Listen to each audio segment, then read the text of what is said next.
Hare Krishna everyone. Jai Shri Krishna badane. Welcome to the session for Bhagavad Gita. બધા થોડા થાકેલા લાગે છે. ગરબા એકદમ જોરદારીમાં હોય એવી રીતના નથી આવતો બરાબર sound. It's the Moritzi, the sound isn't coming out properly there. Can you hear me properly? Okay, can you hear me properly? Okay. Yeah, I think it's the heat. That's Yeah. much better. That's oh, better. wow. Okay, so if you get cold, don't let me. No, it's not that cold anymore. So we'll start with the prayers. Namo Om Vishnu Padaya, and then we can go into Kirtan. I think everyone has the printouts. Hello. Namo Om Vishnu Padaya Krishna Pristhaya Bhutale Shrimati Bhakti Vedanta Swami Iti Namine Namo Om Vishnu Padaya Krishna Pristhaya Bhutale Shrimati Bhakti Vedanta Swami Iti Namine Namaste Saraswati Devi Gauravani Pracharine Nirvishesha Shunyavadi Pashyatyadesh-tarine Namaste Saraswati Devi Gauravani Pracharine Nirvishesha Shunyavadi Pashyatyadesh-tarine Jai Shri Krishna Chaitanya Prabhu Nityananda Shri Advaita Gadadhar Shri Vasadi Gaur Bhakta Vrinda Jai Shri Krishna Chaitanya Prabhu Nityananda Shri Advaita Gadadhar Shri Vasadi Gaur Bhakta Vrinda Hare Krishna Krishna Krishna Hare Hare Hare Rama Rama Rama Hare Hare Hare Krishna Krishna Krishna Hare Hare Hare Rama Rama Rama Hare Hare Hare Krishna Krishna Krishna Hare Hare Hare Rama Rama Rama Hare Hare Hare Krishna Krishna Krishna Hare Hare Hare Rama Rama Rama Hare Hare Hare Krishna Krishna Krishna Hare Hare Hare Rama Rama Rama Hare Hare Hare Krishna Krishna Krishna Hare Hare,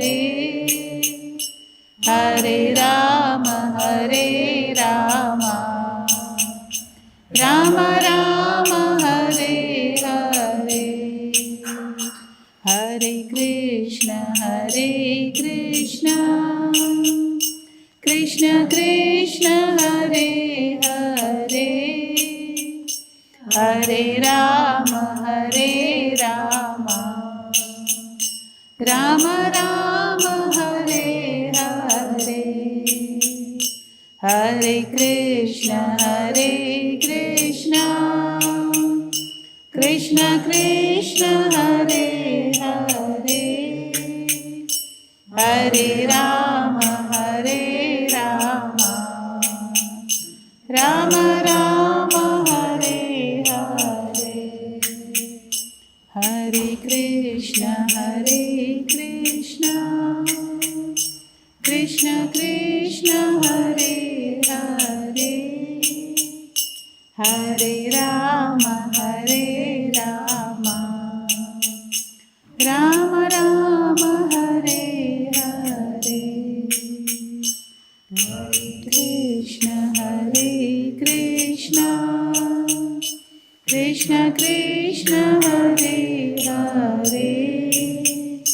Hare Rama Rama Rama Hare Hare.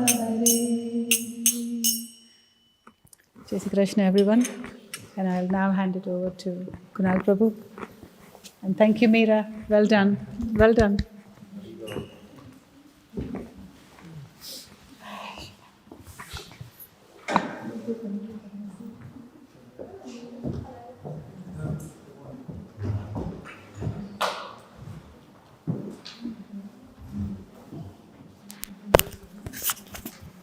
Thank you.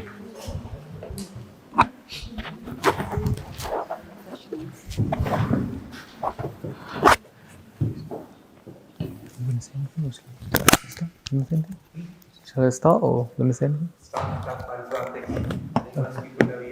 Okay. Okay. I'm going to come a bit forward. Everyone seems far away today. So. We can make some announcements. Okay. Great.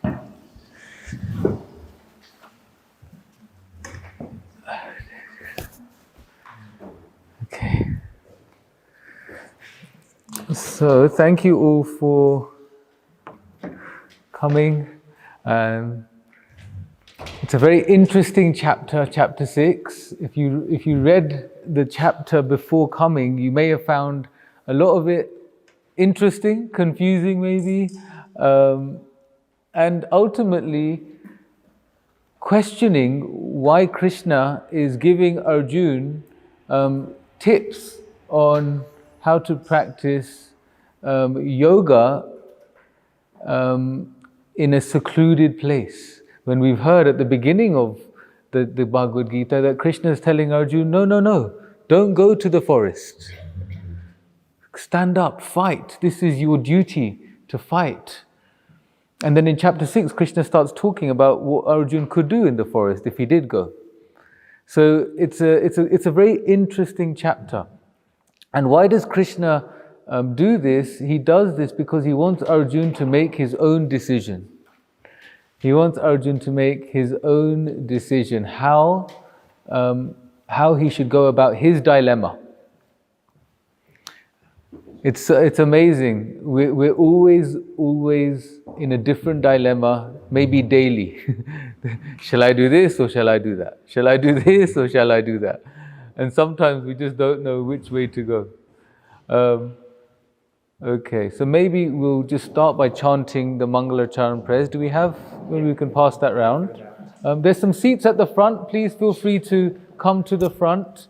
It would be nice to fill it up from the front. So if anyone, I won't bite anyone, I promise. I'm vegetarian. So please feel free.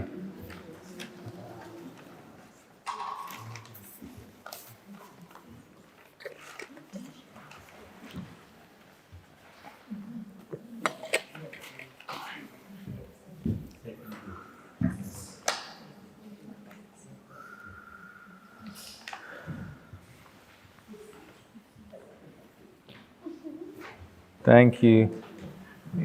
Thank you. No, please come to the front. It's nice. Thank you.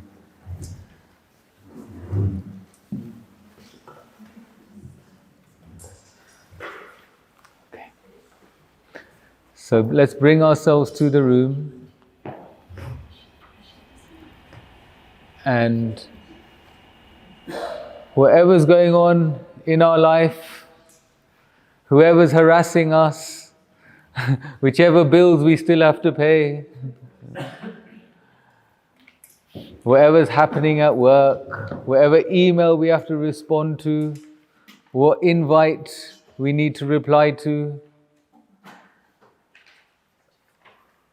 let's for 1 hour put all of that aside and bring ourselves to the battlefield of Kurukshetra.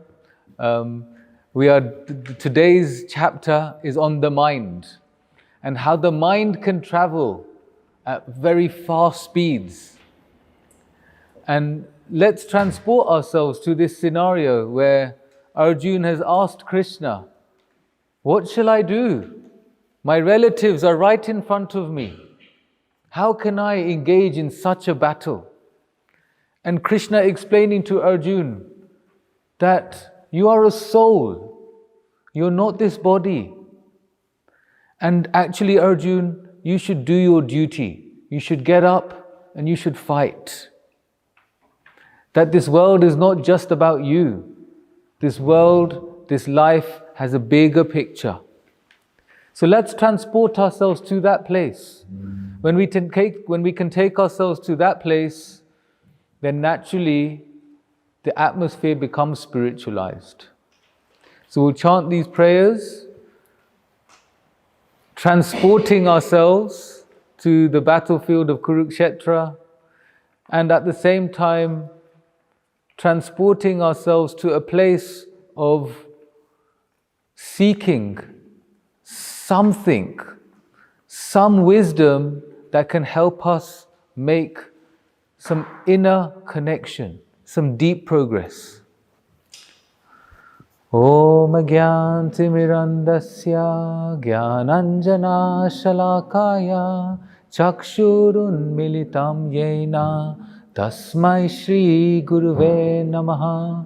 Shri Chaitanya Manobhishtam Stapitam Yena Bhutale Swayam Rupa Kadamayam Dadati Swapadantikam Vandeham Shri Guru Shri Yuta Padakamalam Shri Gurun Vaishnavamscha Shri Rupam Sagrajatam Sahagana Raghunathanvitam Tam Sajivam Sadvaitam Savadutam Parijana Sahitam Krishna Chaitanya Devam Shri Radha Krishna Padan Sahagana Lalita Shri Vishakhanvitamscha. He Krishna Karuna Sindhu Dina Bandho Jagatpate Gopesha Gopika Kanta Radha Kanta Namostute Tapta Kanchana Gaurangi Radhe Vrindavaneshwari Rishabhanu Sute Devi Pranamami Hari Priye Vanchakalpa Tarubhyascha Kripa Sindhubhya Evacha Patitanam Pavanebhyo Vaishnavebhyo Namo Namaha.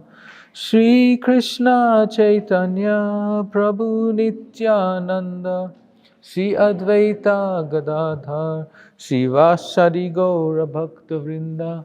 Hare Krishna Krishna Krishna Hare Hare Hare Rama Rama Rama Hare Hare. Thank you very much. So, Chapter 6, Dhyan Yoga. So, thank you. So, Chapter 6, Text 1.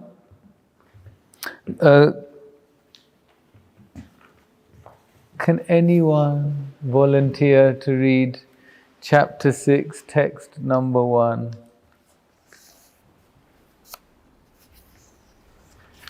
Anybody? Thank you. The Supreme Personality of Godhead said, one who is unattached to the fruits of his work and who works as he is obligated is in the renounced order of life, and he is the true mystic, not he who lights no fire and performs no duty. Good, thank you, Prabhu. So here we are, Krishna starting off very strongly. He's saying to Arjun that real renunciation, because Arjun's saying, I just want to renounce all of this. I don't want any of this. Sometimes we might feel like this, isn't it? Sometimes, oh, I just want to leave all of you and run away.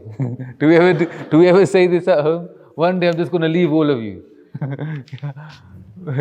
We say this. I'm guilty also. And he's saying actually, someone who is renounced is the one, not who runs away, artificially runs away, but one who performs his duty for a higher purpose. So performs his duty, but renouncing the results. So sometimes we think, I'm doing this, but you're not appreciating me. Does anyone feel like that? Yeah. I'm doing so much. Ketlu karuchu. But no one's appreciating me. No one's seeing. No one is seeing. But Krishna is saying that this is what we need to come out of. This is what we need to be renounced from. Not renounce the people, not renounce life, not renounce the situation, but renounce the expectation and renounce the wrong purpose. The purpose can be higher. So the purpose of actually trying to practice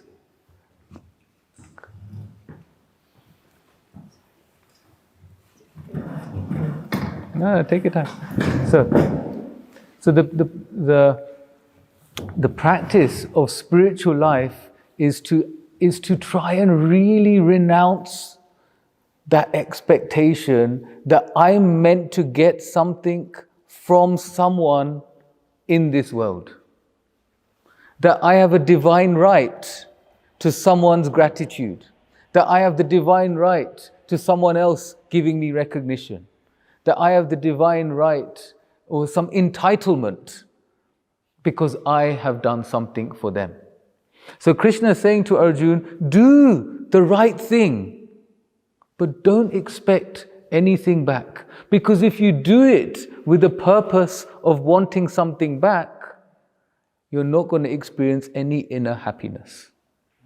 But when we do something for someone, and the closest time what we'll be able to think about this in our day-to-day lives is when we had a small child. A child who is just born. And when the child is just born, we don't expect anything from the child. The child doesn't need to pass exams. The child doesn't need to play an instrument. The child doesn't need to be the captain of the sports team to get recognition from the parents. The child just needs to be there.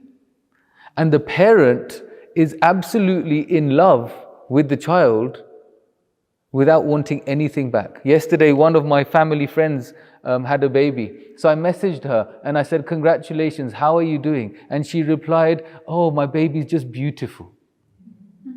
You know, and we know that babies aren't that beautiful when they're first born, but for a mother, if we're honest.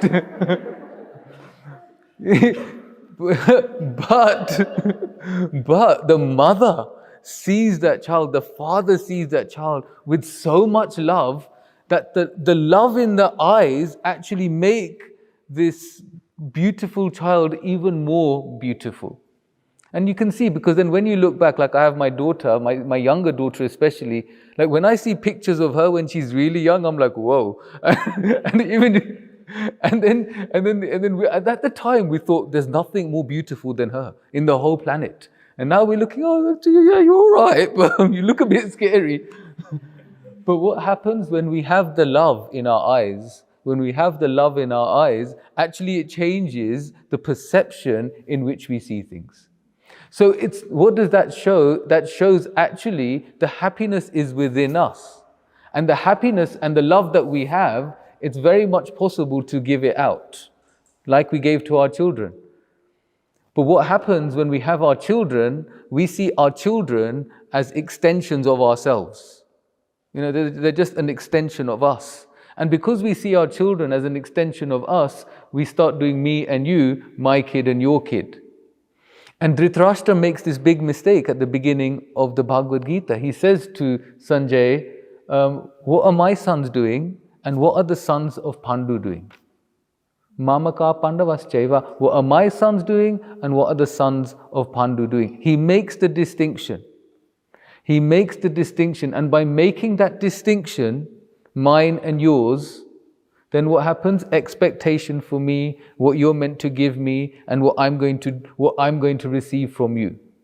And if I do anything for you, what do I get in return? So Krishna is saying to Arjun, this is what you need to renounce. And he's saying to Arjun, if you renounce this is your key to happiness. This is your key.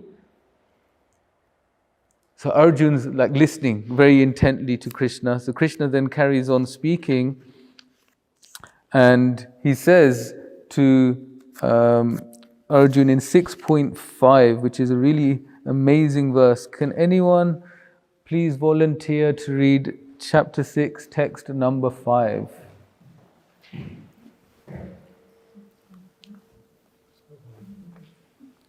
Oh, thank you. One must deliver himself with the help of his mind and not degrade himself. The mind is the friend of the conditioned soul and his enemy as well. Thank you very much. One must deliver himself with the help of his mind and not degrade himself. The mind is the friend and his enemy as well. Can someone also read 6.6? Any volunteer? Yes, please. Kanti. For him who has conquered the mind is the best of friends. But for one who has failed to do so, his mind will remain the greatest enemy. So 6.5 and 6.6, Krishna, and this was the title of the talk, the mind, friend or enemy. And Krishna is saying here, the mind can be the friend and the mind can be the enemy. And if we want the mind to be the friend, Krishna says, for one who has conquered the mind, then the mind will be the friend. What that means is, we need to work on the mind to make the mind the friend. If we leave the mind alone, if we don't make any special effort to work on the mind, Krishna says, his mind will remain the greatest enemy. Vartitatmeva satruvat. He will remain the greatest enemy. But if you want the mind to be your bandhur, if you want the mind to be your friend, then we have to work on the mind. Wow. How do we work on the mind? Why should we work on the mind? There's so many things we could do. There's so many things out there. There's yoga, there's exercise, there's going to the gym, there's going for a swim, there's answering the phone. So many things. Okay, it's okay. So there's so many things we can do. And when the mind is on our side, we're having such a great life. And it's quite interesting, isn't it? Like even if we do go home one day and we're having a really bad day with the family and we say, fine, I'm going to leave all of you and I'm going to go. So you go. You even book a plane ticket. You take your passport. You go to the airport. You sit on the plane. You're on your own. You're flying to Vrindavan. You're going somewhere. You're going somewhere to get some spiritual nourishment. And you're sitting on the plane. And then you realize, oh my God, the person I'm trying to get away from is still there. Because my mind is still with me. And it's still there. You can't get away from the mind. And Krishna is saying to Arjun, look, if you go to the forest, your mind is coming with you. Your mind is coming with you. And you are a warrior. What are you going to do in the forest? You'll see some injustice in the forest and you'll start a fight. You'll create a war because that's your nature. That's your nature. You'll create a war to make sure justice happens. So Krishna is saying to Arjun, the injustice is right in front of you. The injustice is right in front of you, so don't run away from what you've actually got to do. Because otherwise your mind will come with you, and you think you're going to go there, and you're going to sit in a forest, and you're going to sit in a secluded place, all on your own, and not be distracted by anything. You're not going to go on your WhatsApp or your Instagram. But what will happen is you'll find some injustice. You'll find that one animal beat another animal, or something happened in the forest, and you will try and make sure justice happens there. So this has happened so many times. People artificially renounce their family. Then they go and become a sannyasi, and a few years later they have another family. Because the initial renunciation wasn't internalized. And so when we renounce prematurely, then what happens? It all catches up, and the desire for the family comes back. And then there's another family. And then what might happen? Oh, I will renounce. And then there's another. So what happens? It's like a pendulum. And the pendulum kind of goes like this. Bhoga, tyaga. Bhoga, tyaga. It's enjoy, then get so fed up of enjoyment, extreme renunciation. And then extreme renunciation gets too much, extreme enjoyment. So this is something my mom used to say to me, beta balance kar. So we need to find a way to balance. We need to find a way to balance. So how do we balance? Well, we balance by making the mind our friend. We make the mind our friend. There's many different ways of making the mind our friend. Ultimately, the mind needs some good association. Right? Like when you say, like when you have kids at school, the one thing you're worried about when you have kids at school is, will they make the wrong friend? That's the one thing, actually, that changes everything. You make good friends or you make wrong friends, but it's the friendships that our children get involved with that actually shapes the way that they are.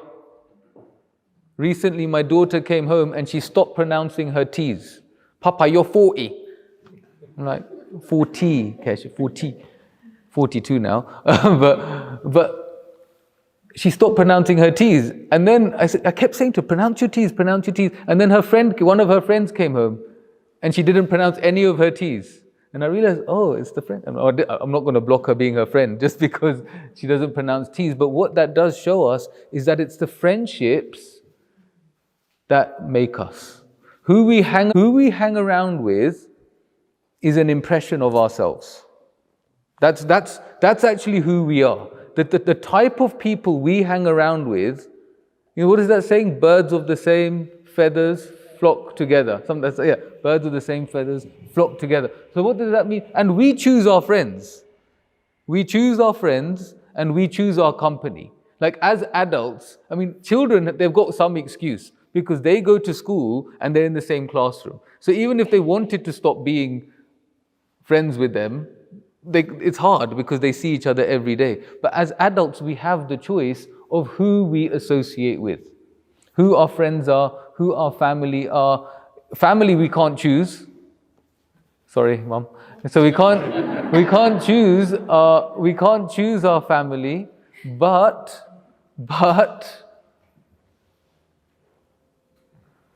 we can make sure that our connection with our family, the way we associate with our family, is deep and is not just on a superficial platform. What is superficial platform? If you just get together and you gossip.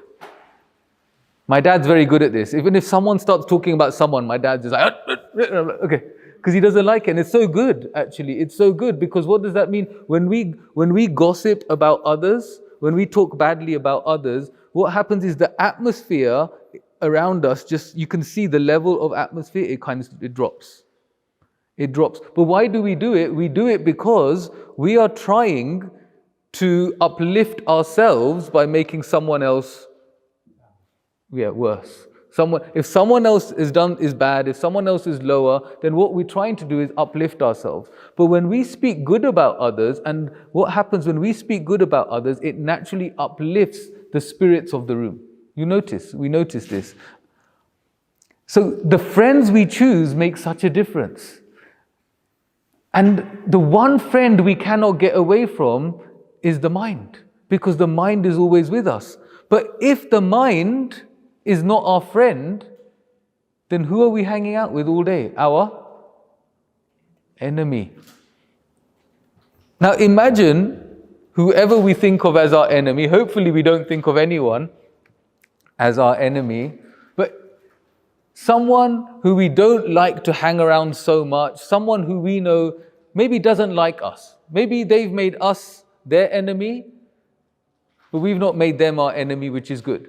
But the fact that if someone who doesn't like us, someone who sees us and gives us a negative energy,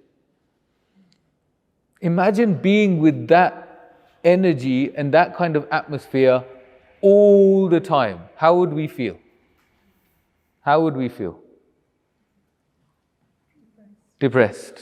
Thank you. Yeah, thank you, Bina Ben. We feel depressed if we're around someone who just doesn't like us, who sees us and thinks, whew. How else? Anyone else want to share how they would feel? Or they do feel, even just by thinking about that person? Quite negative. Negative. What does negative mean, Hina Ben? What do you mean? What was the feeling? You wouldn't feel very positive about people, about life, about surroundings. Yeah, that low feeling. Yeah, that low feeling just around people, about what's going on, my situation. Yeah, thank you.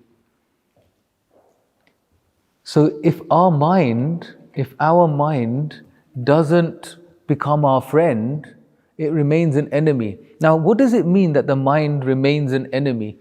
What it means is that the mind is an option generator. That's generally what the mind does. It just generates different options. All day the mind is just generating different options. But then we have intelligence. And the intelligence is the discriminator. So the intelligence decides which of those options to take and which of those options not to take. Right? So the intelligence is just above the mind. The mind is just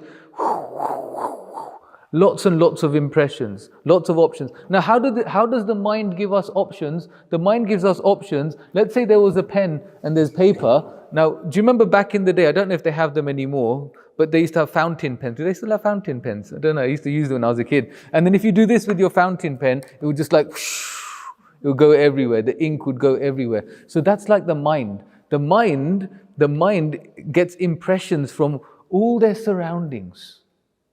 All the surroundings, the mind just picks up impressions. What happened when I was a child? What happened as I grew up? Actually, even the mind has come from our past life.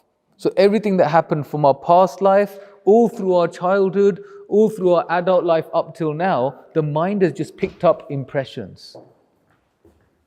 It's just picked up impressions. It's picked up different ways of our understanding of the way the world functions. This is what the mind has the power to do. And ultimately, spiritual life is not about what we do. Spiritual life isn't about what we say. Spiritual life isn't about what job we have. Spiritual life isn't about which temple we go to. Spiritual life isn't about which is my Ishtadev. Spiritual life is actually primarily focused on the way we think. That's the basis of our spiritual life. How do I think? Because if we have a negative internal dialogue, if our internal dialogue is not healthy, then whatever comes to us, we will translate it according to the impressions we've come across in our life. There was a study done, and there was a group of students who were doing some writing, they were doing some writing and some publishing. And there was two groups of students. One group of students kept telling each other where they're going wrong and how they can improve. Another group of students kept telling each other how amazing the other's writing was. The group of students that, and this is a study done, I think it was in Wisconsin, somewhere in America, they did this study. And then what happened at the end, the group of students that were kept criticizing each other, none of them could write. They got so nervous about the way they wrote.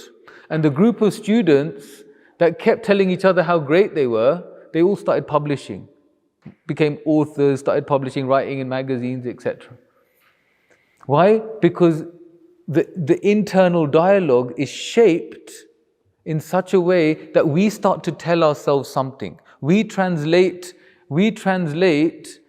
different conversations, different interactions according to our own experience. So if someone is told that you're stupid, you're stupid. So they think, okay, you're stupid. The child is told they're stupid. They grow up and think they're stupid. Right? It's just natural. So then what happens is that there's a job opportunity. They don't even apply for the job because they just think, no, I'm stupid. I won't get that job. I won't be able to do that. As a tutor, I see this so much because I teach, and I see the high pressure of students. So right now, I'm in week 2 of a 3-week course with KPMG, and they've got to pass their exam. I think on Monday week, they've got an exam.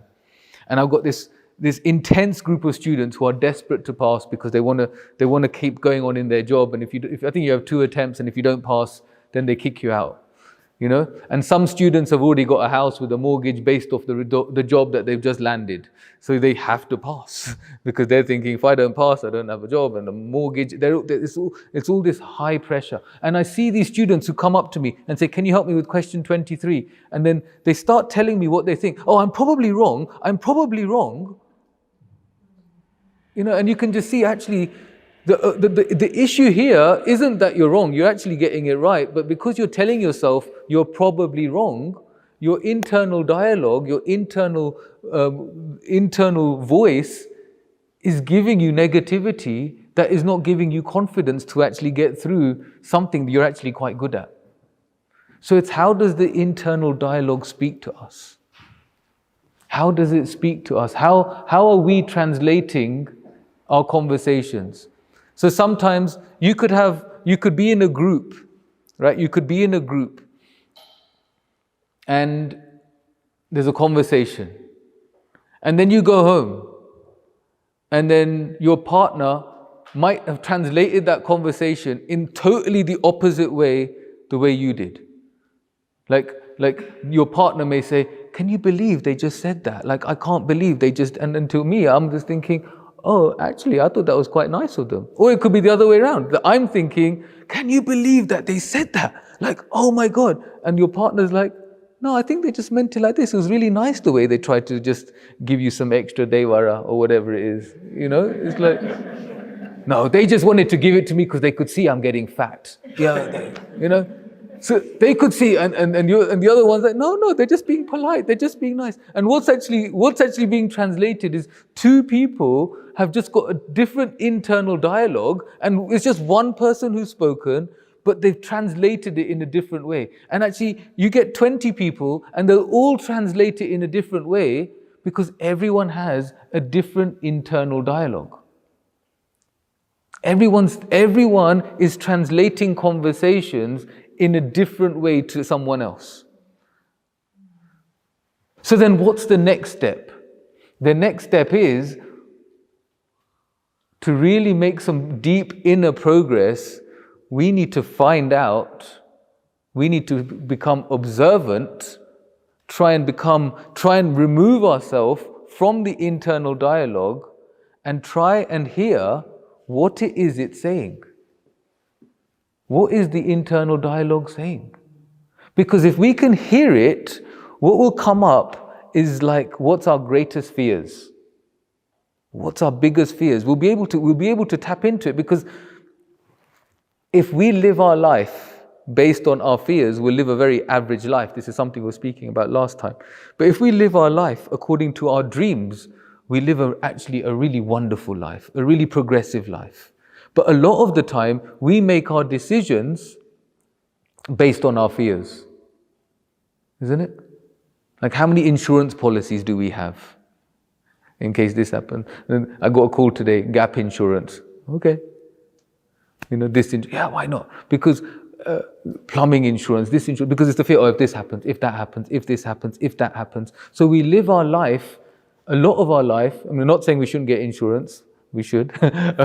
Of course we need it. But what I'm trying to say is, if we live our life just based on our fears, we don't actually touch our dreams. There's just no space to touch our dreams. What are our dreams? We might not even know. We might not even know. But we can hear, what is that internal dialogue saying to me? Is my internal dialogue always saying, what will the other person think? Is it always coming to, what will that person think? What will that person think? How will I be perceived? And then what happens? We'll base our decision.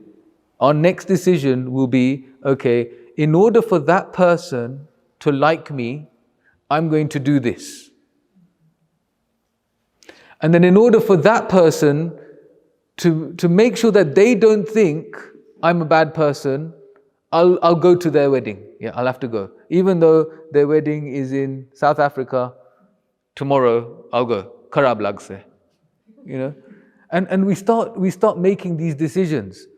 But what does this do? This takes us away from our authenticity. See, we have our authentic self and we have our attached self. So we can describe this a little bit. A child has no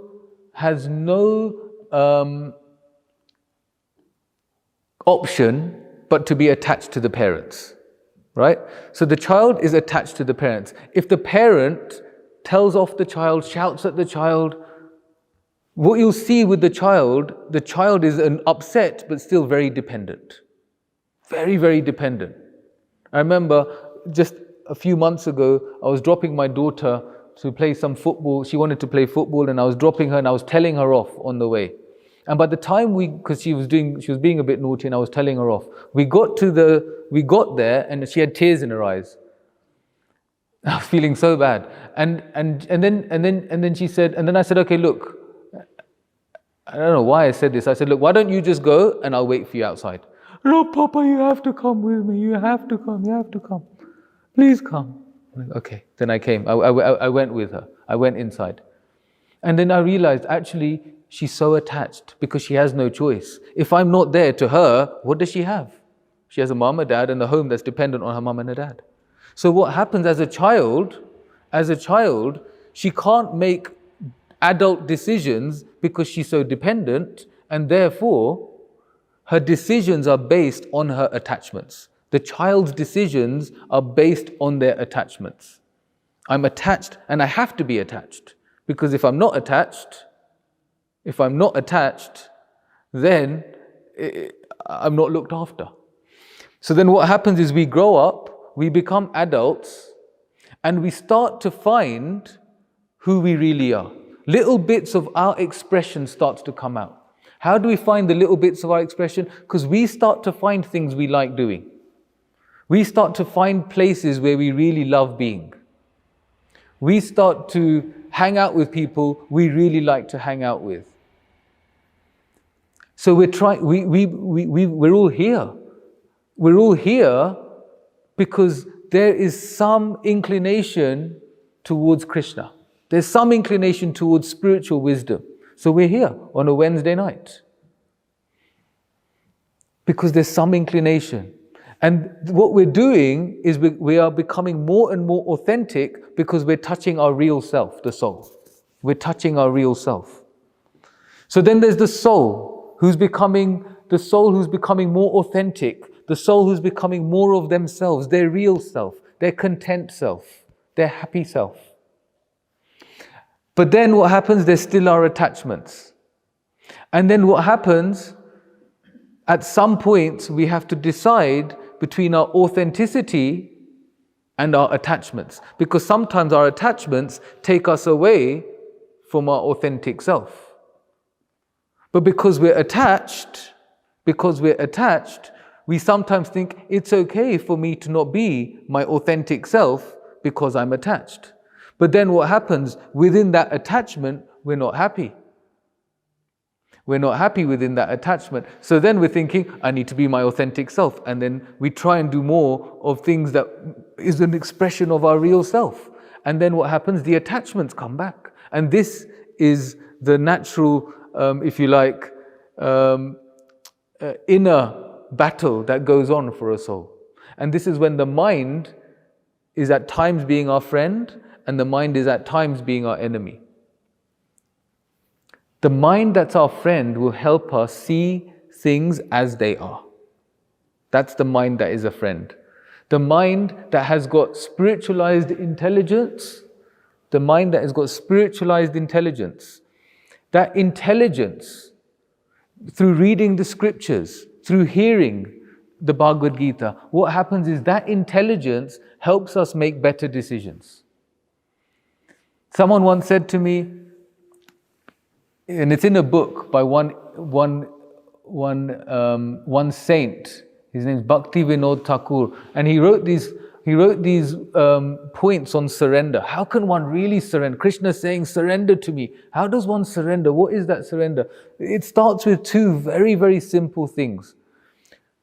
Make life decisions based on accepting what is favorable for our bhakti, and rejecting what is unfavorable for our bhakti.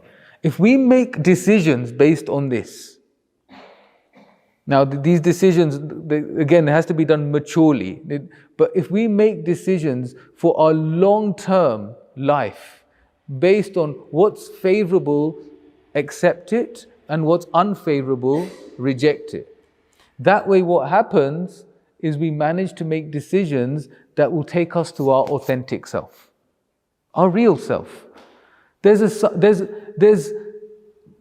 someone inside, the soul inside is desperate to express itself. It's desperate to express itself. It's there, it's inside. But there's just so many layers blocking us. Years of impressions, years of obstacles that just block. And sometimes we might even be hearing this right now and think, okay, it's too late now. It's too late. What's the point now? No, it's never too late. It's never too late. Krishna is saying to Arjuna, do it now. Do it now, because whatever we do in our life, this life, stays with us eternally. Our spiritual life is like a bank balance that can never, only deposits are made and withdrawals don't happen. It's only deposits. So if we make spiritual progress, it's deposit in the eternal bank account. It's a nice deposit. So whatever we have, whatever desire we have to really make a progressive step towards letting the mind be on our side. It's so important. If the mind remains an enemy, the mind will tell us, actually you are stupid, don't even try. Why bother trying? You're stupid. The mind will say these things. Don't go to that program on a Wednesday night. What's the point? He's saying the same thing all the time. Okay, just we could watch a nice movie instead. The mind will say so many things. But when is it that the mind, so the option is there. The option comes, let's not go. to the program. Let's not go to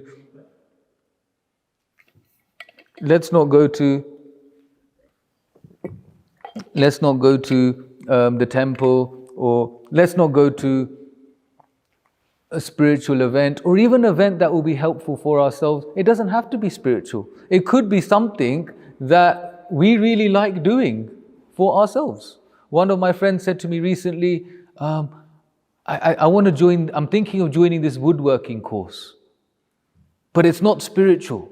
So I think I won't do it because it's not spiritual, it's just a woodworking course. But I said to him, you'll be so happy if you do this course. Because you're really good with things, like you're quite creative. And if you go on this course, you're actually going to be so happy. You're actually going to really find a side of yourself. You're going to discover something within yourself that you've not really tapped into, but you have a talent for. Why don't you just go? He went to the first day. I got this really long message. Thank you so much for encouraging me. I'm so happy I went to this. Why? Because he's expressing himself. So whether we like poetry or cooking or whatever it is that's budding within us, that we've just put on the back burner, why not explore it? Because we're exploring something that's us. And then what will happen? And I was saying this to my friend, I said, you'll be so good with your woodworking, you're going to start making temples for Krishna. Because if you really like doing it, and you become so good at something, you can do it for a higher purpose, and it doesn't even feel like work, it doesn't feel like an austerity, it just feels like you are just expressing yourself, and at the same time, you're expressing yourself in such a way that you're doing this for something better than just you. It's not for you. It doesn't become for you, it just becomes you being you. Someone said to me recently, do you know, you're a human being, not a human doing. I'm like, whoa, that's such a good point. We all have our to-do list. We were talking about that last time. We have our to-do list. I've got mine. Yeah, so many, call this person, phone that person, speak to this person, pay this bill. We've got our to-do list. Pay kids' fees, pay this, swimming class. Oh, it's all there. It's all there. The to-do list. That's a human doing. What's a human being? One interesting way to know how you are as a human being, what are you like when you're on your own? What are you like when you're totally by yourself? Happy? I love my own company. Are you doing anything? Are you doing something when you're by yourself? What are you doing? Or are you just being? Listening to music, that's nice. Sitting, listening to music, relax, chilling. Yeah. But one thing we understand about us is, am I looking for a distraction when I'm on my own? Am I looking for a distraction? And sometimes the distraction might be very, we convince ourselves it's not a distraction. Like doing some work. Like the workaholic. Have you heard of the workaholic? Someone who's constantly working, morning to night, constantly working. I mean, it's great to work, we must do our duties, yes. But at the same time, if we're constantly working, are we shy of ourselves? We can ask ourselves, are we shy just to be who we are? Because sometimes we might notice, I'm just on my own, I'm getting agitated. You start to feel, oh, my hands are, my leg, I need to go do something. I need to go out. I need to see someone. But what does that mean? That actually means that we're more of a human doing. I need to keep doing something. But if we are a human being, then at some times when we are with ourselves, just being ourselves, can we tap into how we are feeling at that moment without feeling uncomfortable? my son said something to me that wasn't very nice. I'm feeling sad about that. Or do we just distract ourselves? Or make an excuse for him and make an excuse? He didn't mean it, he was just in a rush. Then what happens? It just starts to build up inside, and then we suppress ourselves. So what is the attachment? The attachment that we have, the attachments we have as an adult, just they continue from our childhood. We become adults. We become we become attached to whoever is our new set of attachments. They might be different to the parents that we were attached to as kids, and we become attached to the new set of attachments. And those attachments may nourish our authenticity or may distract us from our authenticity. But the more we stand up for our authentic self, our real self, the more we strive to become ourselves, the more we don't suppress who we are, long term, we are happier. Even from a physical point of view, we'll just live longer because there's just less going on inside. So the mind, when the mind is the friend, we'll read in text 7. Oh my God. Okay. For one who has conquered the mind, the supersoul is already reached, for he has attained tranquility.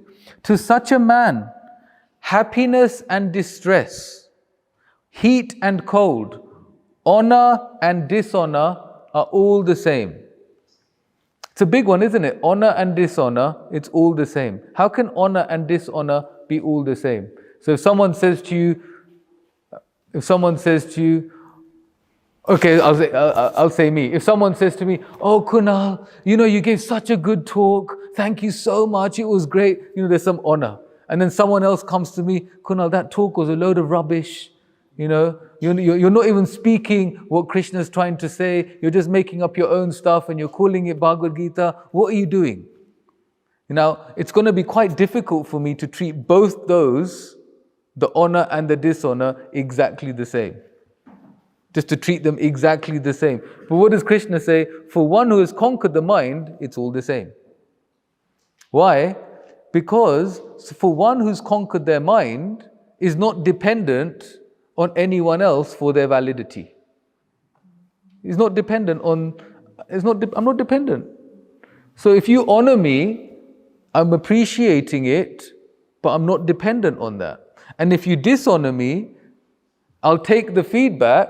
I mean, if the mind was conquered, I would take the feedback and try and improve and just carry on. I'm not dependent on someone else validating me for my progress. Because for one who's conquered the mind, why would you give that power to someone else? Like why would you say that someone else has the power to decide my well-being? Like for one who's conquered the mind, it's not even part of their life, because one who's conquered their mind is with Krishna inside, and one who's with Krishna inside doesn't need someone else to tell them, "You're amazing," and that makes that person feel amazing, or "You're rubbish," and that makes that person feel rubbish, because they're not dependent on that. And when we have conquered the mind, we can actually see dishonor as feedback. We can see honor as something that Krishna is giving me, but I know that talent or whatever that person's appreciating about me has come from him. And we don't take it too seriously. We don't take the honor too seriously. We don't take the dishonor too seriously, because we aren't dependent on that validation from someone else. And if we live our life yearning for the validation of another, what that means is I'm going to live my life powerless. And actually that means I'm going to live my life helpless. It's helpless. Because I'm saying, you have the power to decide my happiness. You have the power to decide my well-being. But that's not very healthy. So Krishna is saying, oh, conquer the mind and all of this will be the same. And then on the next page, on text 8, Krishna is saying, a person established in self-realization is called a yogi and is fully satisfied by virtue of acquired knowledge and realization. Okay. Such a person is situated in transcendence and is self-controlled. He sees everything, whether it be pebbles, stones or gold, as the same. Pebbles, stones or gold, he sees it all the same. How does he see it all the same? Because someone who is self-realized sees, okay, here's pebbles, here's stone. I can make a beautiful temple for Krishna. Here is gold. See, we could see it the other way.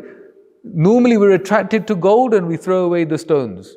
But if the stone can make a temple for Krishna, then that stone has more value than the gold, if the gold is what I become attracted to and makes me turn away from Krishna. Because what is going to eternally benefit me? See, gold will benefit us for this life.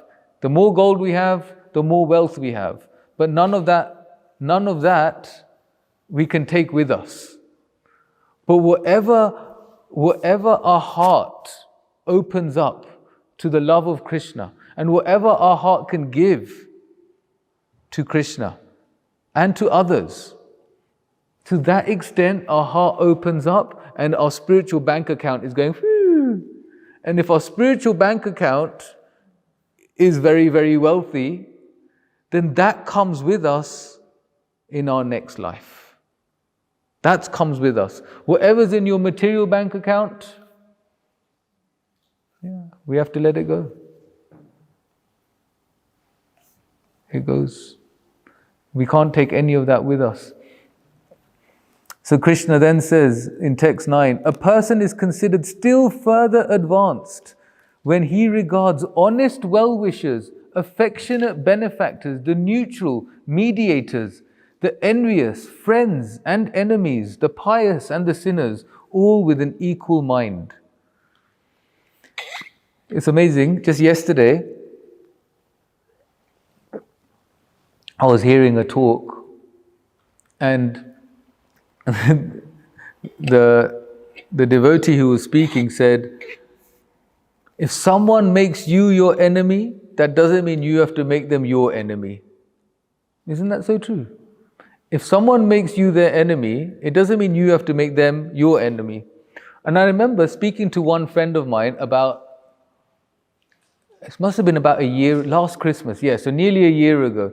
We were having dinner and he's one of my good friends, I'd say one devotee who I look up to, one devotee who's been practicing spiritual life for many, many years. And I was having dinner with him and I was just talking about me and my personality and different difficulties I'm having. And I just started the sentence and he finished it for me.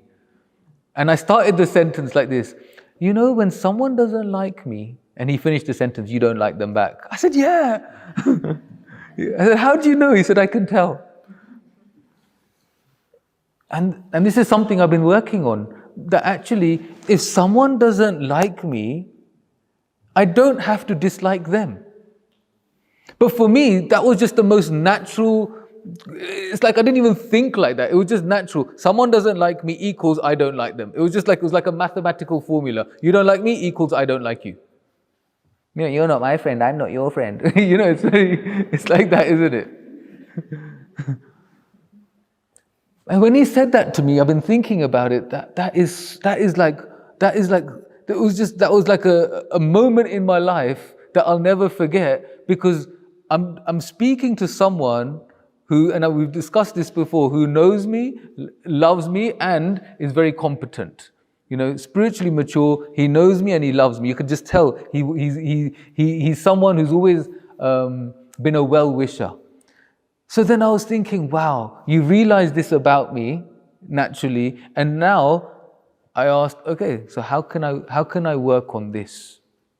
How can I work on this? And then everything, it's obviously different for everyone because we are all different and we have different kinds of conditionings. But the first thing is just we don't have to make them our enemy if they've made us their enemy.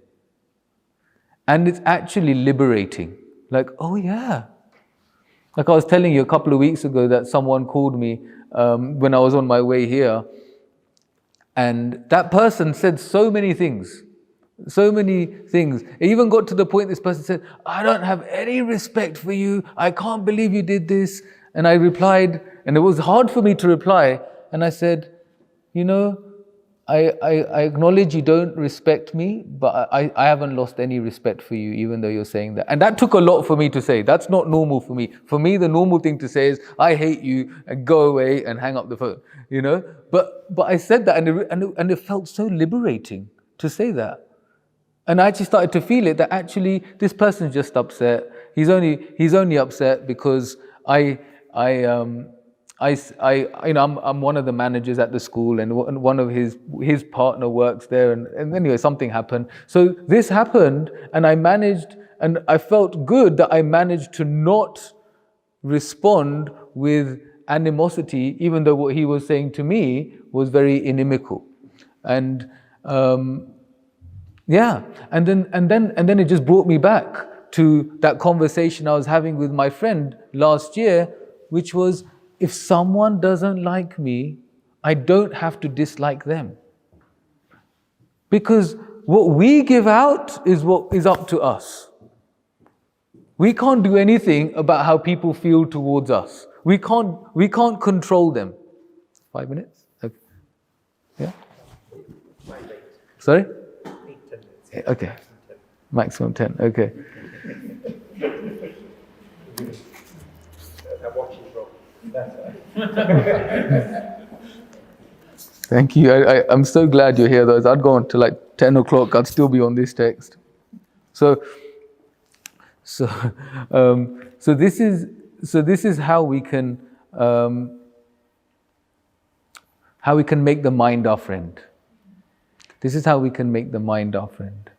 Because if the mind is going to tell you all the time that this person doesn't like you, you have to dislike them, then your mind isn't really doing you any favors. Because what is that doing to you? You feel down. You feel low. That person may not even know. So, our greatest strength is within ourselves. It's all within us.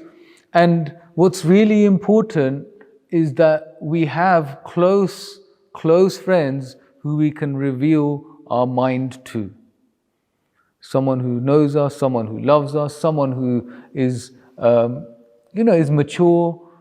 Then that person who we are close to, if we can reveal our mind to them, then that can give us some spiritual strength. It can give us some inner strength. Just sometimes sharing something, just sharing the problem, just by sharing it, we feel relieved. Isn't it? We don't even need an answer sometimes. Just by having someone who you can share with in confidence. When one great saint was asked, one great saint was giving instructions, Rupa Goswami, he was giving instructions as to how can you have loving exchanges between two people? How can you have a loving exchange? And what was described was that there's 6 ways of a loving exchange, but it's basically 3 things that you do with each other. One thing is you can give a gift. The other thing you can do is receive a gift. That's a loving exchange. If someone gives us a gift and you say, I don't want it, that's not very loving. Isn't it? No, nahi joy. But that person's giving you, nahi joy, but just accept it. Because accepting a gift is a loving exchange. Giving a gift is a loving exchange. Accepting a gift is a loving exchange. And then cooking for someone, feeding someone is a loving exchange. And accepting what someone has cooked for you is a loving exchange. Isn't it?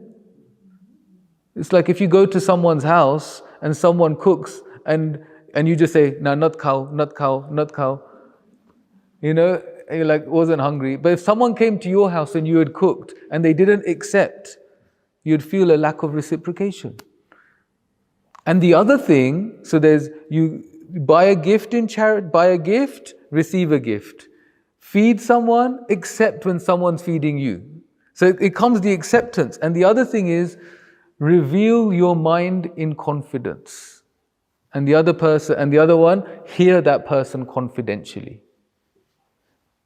It's so important that we have someone we can trust who can listen to us in confidence and is not going to blab around town. Kabacha, did you know? I've just found out. Hot news. They're getting divorced. No way. No way. Ding, ding, ding. Mom, did you know? Ding, ding, ding. Masi, did you know? Ding, ding. Hey, did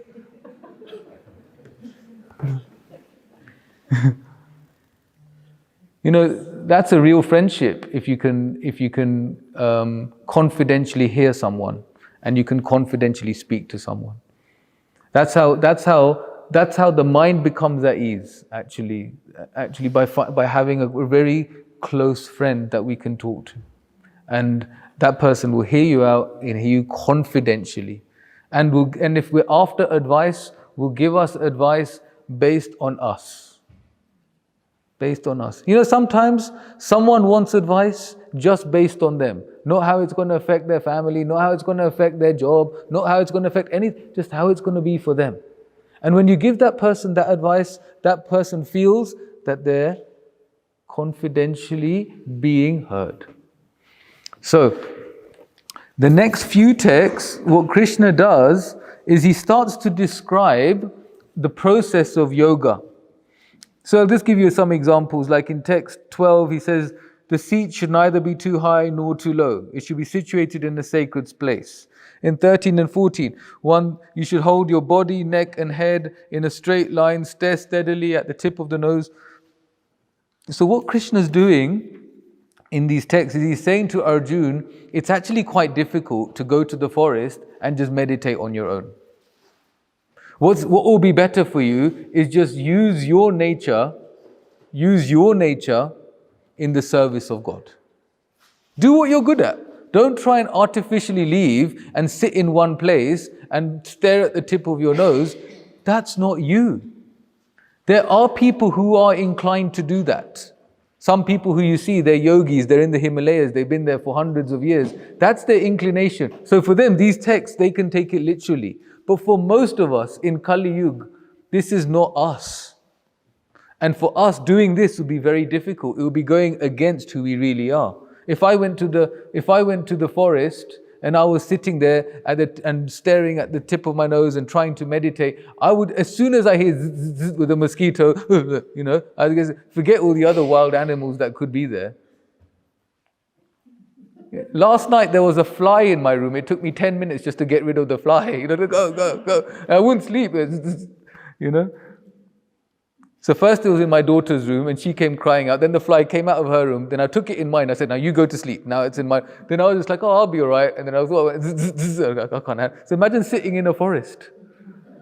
It's not going to work. So for most of us, it's not what but Krishna tells Arjuna, why? Because in life, we have to make our own decisions. We can't outsource our decision making. We try.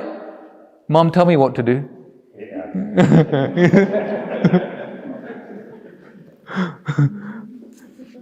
What shall I do now?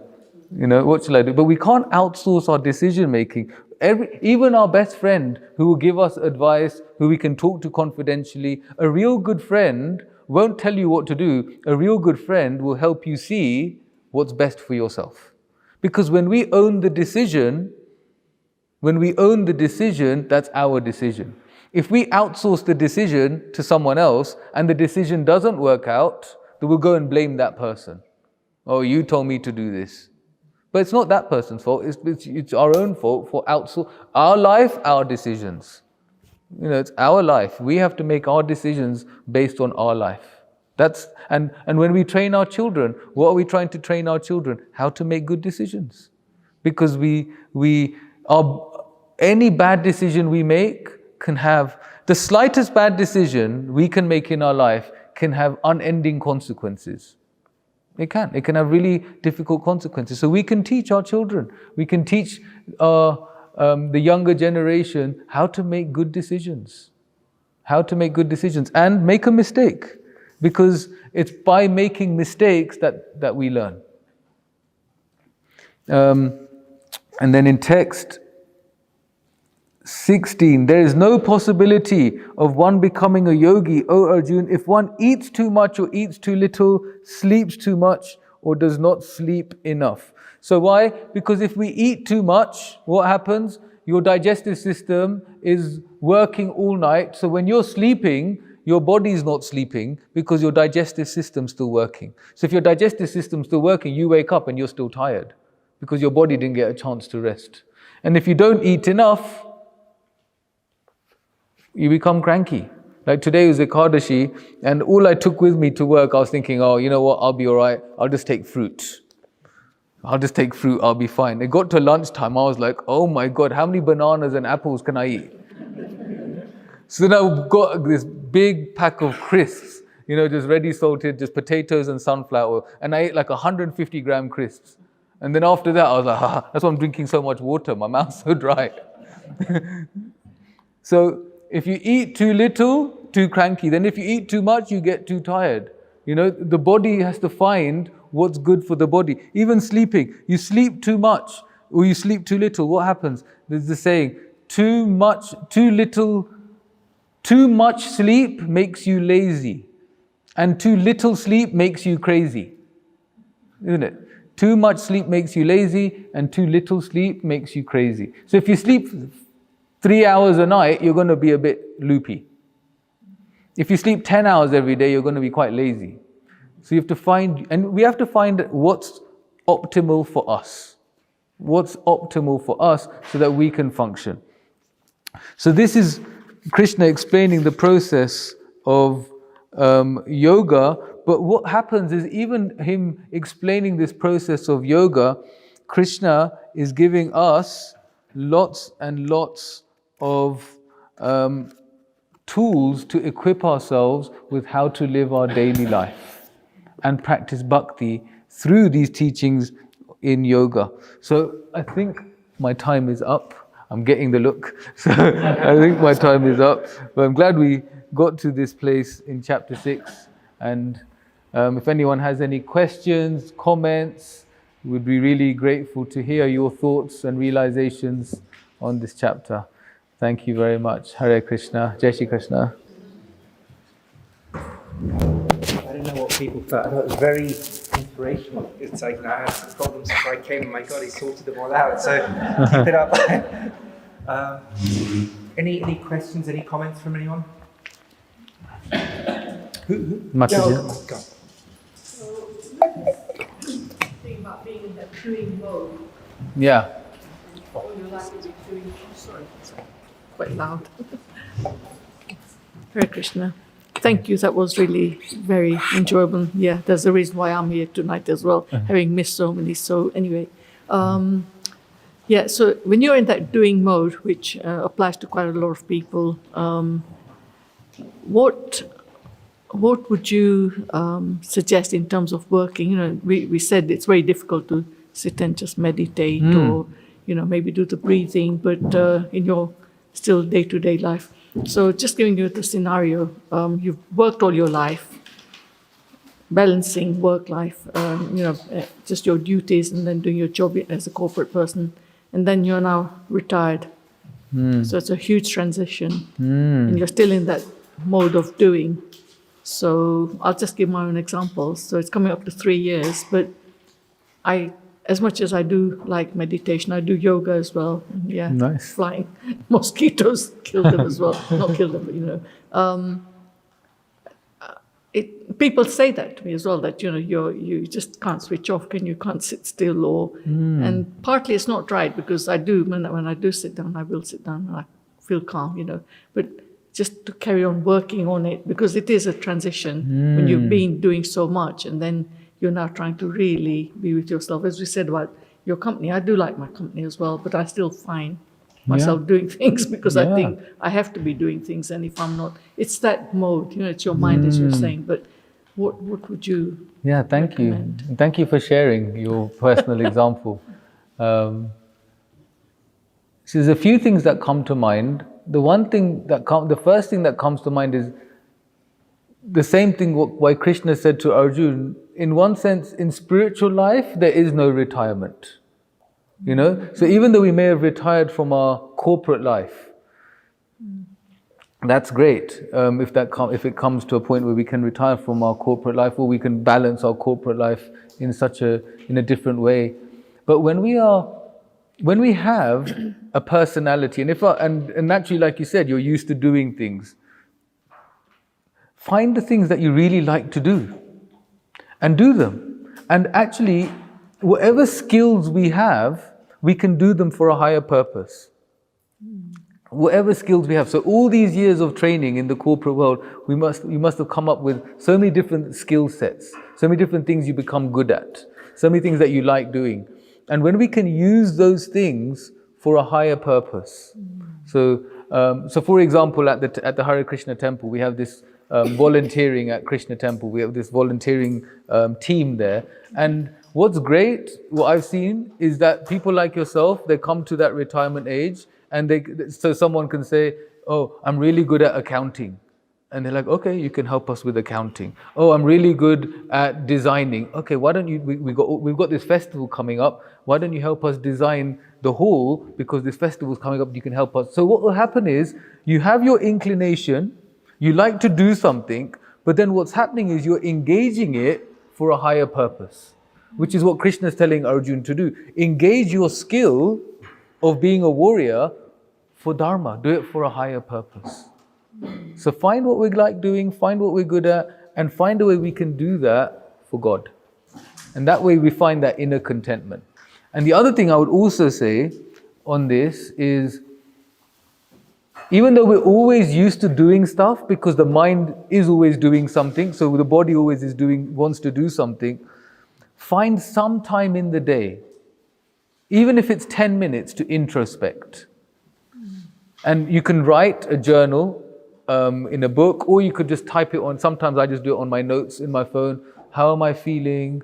What went good today? What didn't go so good? How could I have done a little better here? How I did do good in something today, or how my interactions were today with others, how I'm feeling, all these different. And if we start, one thing I've noticed, once we start writing or typing, it doesn't stop, because then there's so much that we can express about how we're feeling, what's going on. And if we take time to be, and this is called taking time to be with yourself. Because what we're doing when we're journaling, we're actually finding what's deep within our heart, deep within our consciousness, and it's all coming out. And we write stuff that we didn't even know was inside us, but because we started to write, what we started to do was we started to explore what's going on inside.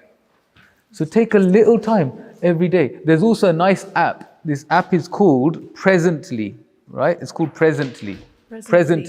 And the app, what it does, it just reminds you every day. It says, today I was grateful for. And you can just write what you are grateful for today. Just maybe a couple of points. What am I grateful for? And like for me, it just sets me a reminder at 9 p.m. just before I'm about to go to sleep. Oh, what was I grateful for today? You can and then that way we spend time being with ourselves. And when we take time to be grateful, then what happens is we're building a healthier internal dialogue. Then it takes away all the unhealthy things the mind is saying to us, because now we're engaging in a positive internal dialogue with what we're grateful for. Thank you very much. Does that help? I hope that helps. Yes, thank you. Hare Krishna. Anyone else got a nice microphone?